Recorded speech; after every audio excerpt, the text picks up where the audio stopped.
Halo teman-teman, kembali lagi ke channel Humble Engineer. Untuk kali ini kita akan sharing terkait penggambaran part 3 dimensi dengan software SolidWorks. Lalu setelah itu kita akan menganalisa kekuatannya dengan SolidWorks Simulation. Part yang kita buat kali ini adalah baut dengan ulir seperti ini. Jadi kita akan coba kaji terkait kekuatan dari baut ini jika mendapatkan beban dari arah searah dengan sumbunya, jadi ke arah sana beban tarik. Nah, untuk baut yang kita gambar adalah baut dengan kepala taper seperti ini ya, karena yang tipe-tipe lain sudah pernah kita buat di videonya, jadi kita coba dengan bentuk yang lain saja, tapi secara yang kita uji ulirnya sama. Di bautnya nanti kita gambar dengan memiliki panjang ulir ini kurang lebih 40 mili. Ini adalah ulir M16 dan sengnya memiliki panjang kurang lebih 60 di sini. Oke, langsung saja kita buat dulu partnya. Saya tulis saja new, lalu di desain part. Nah, itu saya akan mulai menggambar dari front plane, klik kanan lalu sketch. Lalu pertama-tama saya buat sketch untuk profilnya dulu, profil dari si bautnya, kurang lebih seperti ini. Oke, yang bagian garis yang di bawah ini kita klik kanan, dirubah menjadi garis sumbu dengan construction geometry. Lalu untuk panjangnya di sini kita beri panjang, dia adalah 100, diameternya adalah 16, lalu sudutnya ini adalah 45 karena sudut tapernya total dia 90. Ini panjangnya kita beri 9 untuk headnya. Lalu diameter dari kepalanya ini kita beri diameter 33. Oke, lebih seperti ini sketnya teman-teman, untuk sketch dari profil bautnya. Jika sudah, kita masuk ke fitur, lalu kita revolve. Yes. Setelah itu sumbunya akan terpilih yang di tengah. Kita oke. Lanjut, kita akan membuat chambernya dulu yang di sini.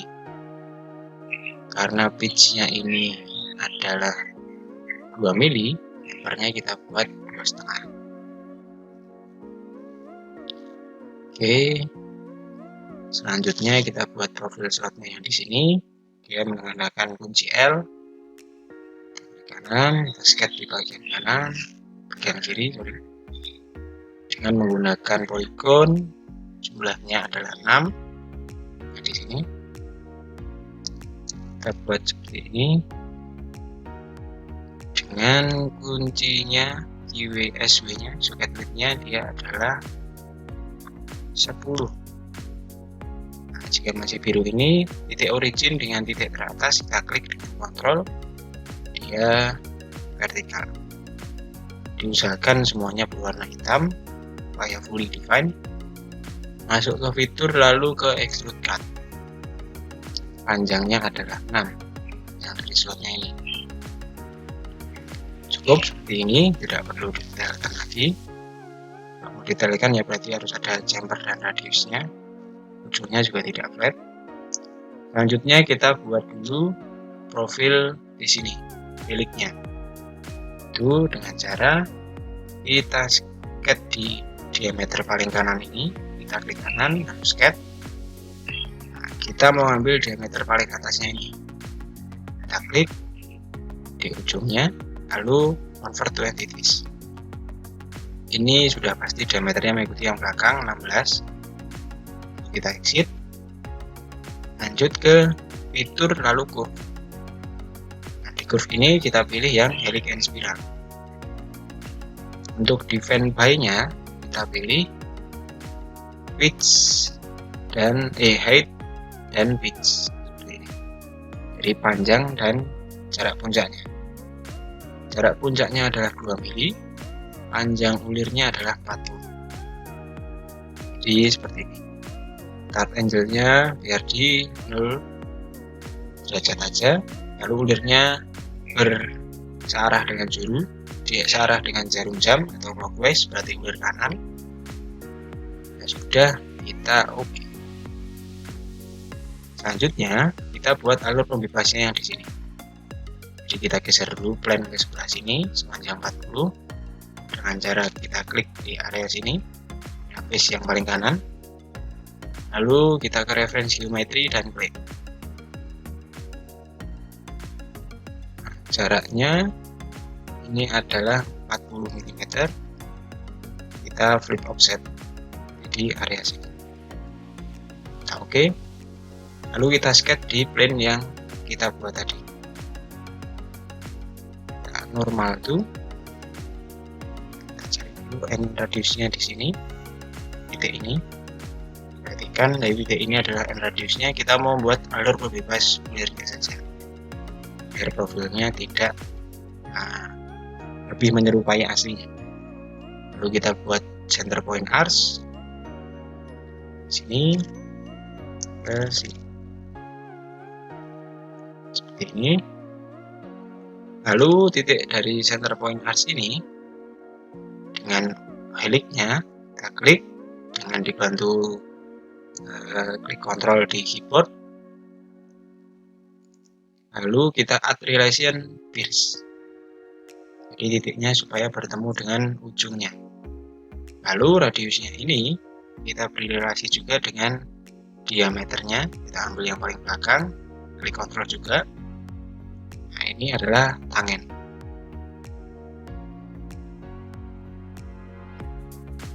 Oke. Jika sudah, kita beri dimensi dari radiusnya ini. Ini kita beri dimensi radius R30. Jadi untuk membantu mengeluarkan nanti profil pemotongan ulirnya saja. Jika sudah, kita exit. Nah, kita perlu menggabungkan kedua sketch ini. Yang plane satu kita hide dulu saja di kanan. Nah, dua sketch ini, sketch yang kita buat center point arcs dengan helixnya perlu kita gabungkan dengan cara kita masuk ke curve, lalu composite curve. Entities to join-nya kita pilih kedua profil tersebut, helix dan sketch 4. Sudah, oke. Maka kita akan memiliki satu profil kontur yang menyambung. Jika sudah, sekarang kita buat pemotong ulirnya. Dari front plane kita sketch normal tuh. Nah, di sini pertama-tama kita buat center line dulu di tengah-tengah diameter 16 seperti ini. Lalu kita buat center line lagi untuk tengah pemotongnya seperti ini. Setelah itu kita buat profil setengah segitiga di sini. Bentuk seperti ini. Nah, kita beri dimensi. Kita mirror dulu dua garis ini. Mirror entities. Lalu mirror aboutnya adalah garis sumbu yang tengah. Jika sudah, kita buat dimensinya. Sudutnya ini adalah 60. Nah, lalu kita beri radius di ujungnya sini, di kedua garis ini. Kita beli fillet, besarnya adalah 0,25. Menyesuaikan saja. Setelah itu kita beri tarian dimensi dari ujung ini, radius yang bawah, kita klik di kuningnya dengan center diameternya. Ini adalah diameter 13,6. Oke, lalu dari atasnya kita beri dimensi juga seperti ini. Ini kita bebaskan 0,2. Nah, setelah itu kita beri relasi di poin sini, garis sumbunya ini dengan garis paling kanan itu kolinier. Oke, seperti ini cukup. Di sketnya seperti ini teman-teman. Sebenarnya diameter minornya adalah 14 dari ulir ini, tapi kita bebaskan sedikit supaya profilnya sama, jadi 13,6. Bisa juga teman-teman masukkan sesuai aktual saja. Oke, setelah itu kita exit. Lanjut kita potong ulirnya dengan cara ke fitur lalu swipe cut. Sketch kelima adalah profilnya, path-nya adalah kita pilih composite curve-nya tadi. Tunggu sebentar. Nah, maka dia pemotongannya akan terbebas seperti ini, tidak berhenti di sini. Jadi kita buat menyerupai aslinya saja, sebisa mungkin mendekati. Nah, kita akan menganalisa kekuatannya. Jadi kita dekatkan, lalu composite curve-nya kita hide saja seperti ini. Nah, oke. Nah, di sini profil ulirnya kita coba cek dulu. Kita section view.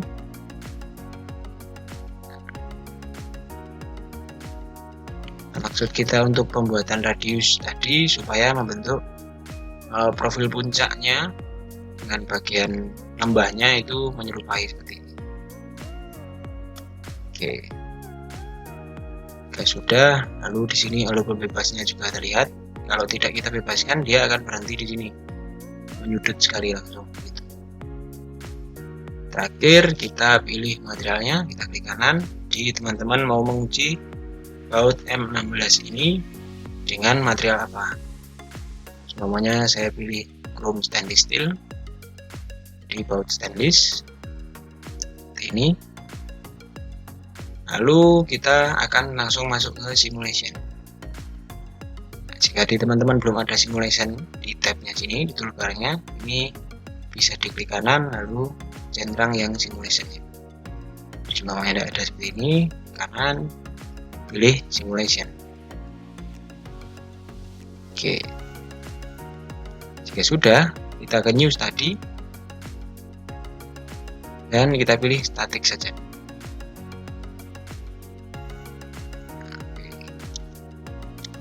Lalu kita mulai mendefinisikan seperti apa pembebanan yang dilakukan pada baut ini.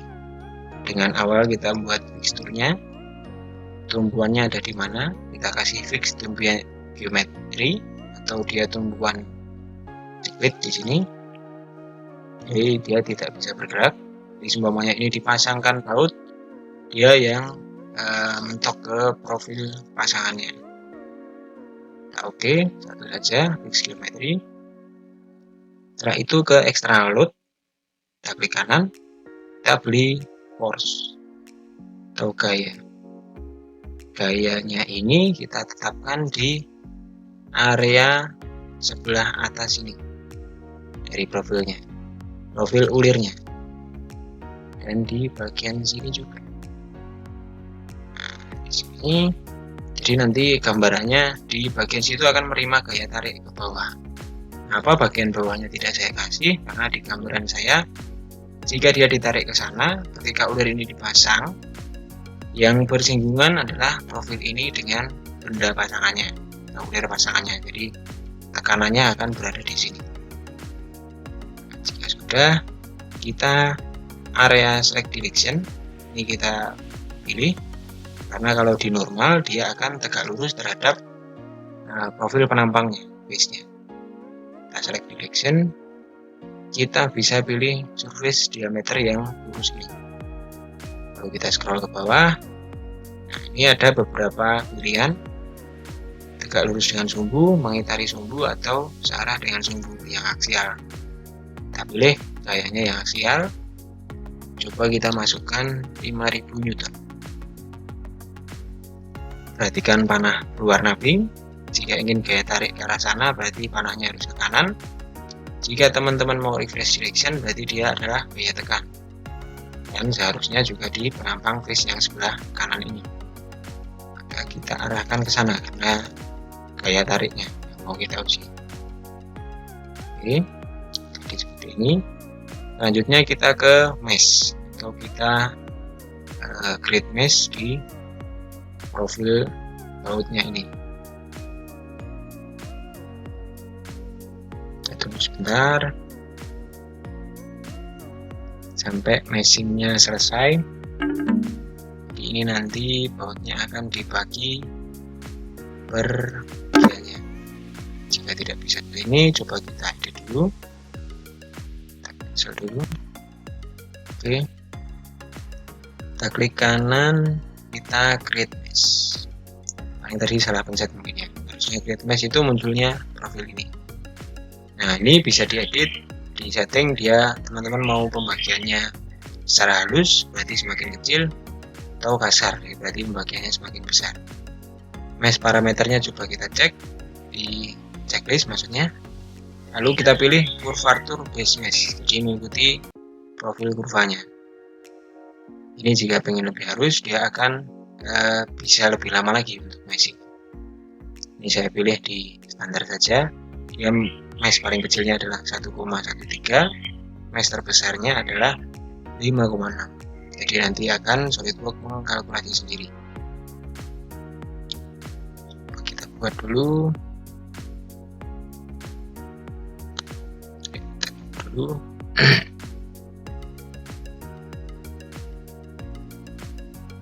Oke, nah jika sudah, kita perhatikan meshnya. Jadi di area-area yang kecil yang berdekatan ini, dia akan menyesuaikan profilnya juga lebih kecil pembagian meshnya. Untuk yang penampang besar, dia akan membaginya secara besar juga. Ini nanti pengaruhnya terkait kita menganalisa di mesh atau di modal bagian mana yang mengalami titik stres terbesar atau poin deformasi terbesarnya. Jadi ketelitiannya akan berpengaruh dari mesh ini. Jika sudah semua, kita sudah punya tumpuan, gaya, dan kita sudah buat mesh, kita bisa running. Di statik 1 ini, kita klik kanan, kita run untuk simulasinya. Di sini kita tunggu dulu, biasanya memerlukan waktu beberapa saat. Nah, jika sudah, akan seperti ini. Nah, di poin ini terlihat bahwa bagian ini menerima gaya yang cukup besar. Dia akan mengalami kepatahan. Coba kita perhatikan lagi di external load-nya. Mungkin ada kesalahan dari definisi. Di definition, karena kenapa di bagian situ dia menjadi lebih besar? Karena di poin ini tadi kita pilihnya per item. Jadi dua face ini dianggapnya adalah dua item. Jadi item yang di bawah ini menerima gaya 5000 Newton, dan item yang kecil ini juga menerima gaya 5000 Newton, bukan total semua profilnya. Nah, ini kita ganti ke total saja. Jadi semua supaya merata di kedua face ini semuanya adalah 5000 Newton. Oke. Kita ulangi running study-nya. Jadi posisi penempatan gaya juga cukup berpengaruh terkait hasil simulasi kita. Nah, hasilnya akan cukup berbeda. Di sini jika melihat gayanya merata, dia akan membagi gayanya secara keseluruhan seperti ini, akan terlihat. Oke, kita untuk pembacaan diagramnya saya lebih suka dalam satuan megapascal. Jadi coba kita ganti dulu, kita edit definition. Kita klik kanan tadi, lalu displaynya kita ganti. Di dalam satuannya adalah MPa. Chart optionnya kita coba tunjukkan min dan maksimal stressnya. Lalu di point position atau format ini kita ganti floating. 3 ini berapa angka di belakang koma maksudnya, jadi kita ganti 0 saja. Oke, sudah semua kita oke. Maka akan muncul maksimum stressnya ada di bagian sini, di area yang memiliki perbedaan diameter dari diameter 16 ke diameter minornya yang paling ujung. Dia akan menerima beban tertinggi yaitu 101 megapascal dengan yield strength yang dimiliki dari material stainless steel tadi 172 di sini. Di sini 172 megapascal yield strength-nya. Berarti jika menerima gaya di bawah yield strength ini, bulir ini masih bisa kembali ke bentuk semula maksudnya. Jadi masih di bawah sifat plastisnya. Jika sudah melebihi dan sudah melewati tensile strength-nya, maka kemungkinan di sini akan mengalami patahan. Nah, jika posisi beban statik seperti ini. Lalu di sini juga ada perbedaan garis yang lain. Warna yang berbeda. Nah, jika kita ingin tahu di situ berapa stresnya, kita bisa klik kanan di area stress, lalu kita pilih probe. Kita arahkan ke titik yang mau kita cek. Nah, maka akan muncul value-nya di situ, stresnya adalah 45 megapascal di nodal sekian. Jadi perbedaannya dari bagian sini. Jadi, kemungkinan setelah yang sini patah, atau kemungkinan juga ada di bagian sini yang akan mengalami patahan jika bebannya lebih besar. Tapi untuk menerima beban 5000 Newton itu dari baut ini masih mampu menerima. Oke. Selanjutnya jika ingin membuat animasi seperti tadi, kita bisa pilih ke animate. Dia akan membuat sendiri. Bisa di screen record saja atau di save as dalam format AVI file. Jadi teman-teman bisa memiliki hasil simulasi. Ini juga bisa kita edit berapa frame per second-nya. Bisa terlihat perbedaannya. Tadi lebih cepat jika 5, ini 10 lebih bisa detail. Oke, lalu di bawahnya juga ada di placement atau pergeseran. Pasti yang paling dekat dengan sumbu lah, paling dekat dengan beban lah yang mengalami pergeseran lebih besar. Juga bisa diedit, satuannya tetap, show min max, dan di bawahnya kita ganti floating lagi, sekarang 3 angka di belakang koma. Pergeseran terbesar dengan 5000 Newton beban tadi ya adalah 0,012 mm pergeseran.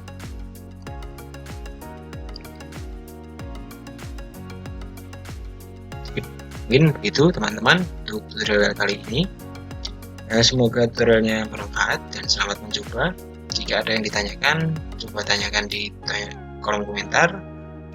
Jika kami masih bisa menjawab, juga akan kita coba jawab. Atau jika ada kesalahan dalam video ini, juga bisa diberi masukan di kolom komentar. Terima kasih telah menyaksikan video ini. Sampai jumpa di video yang lainnya. See you.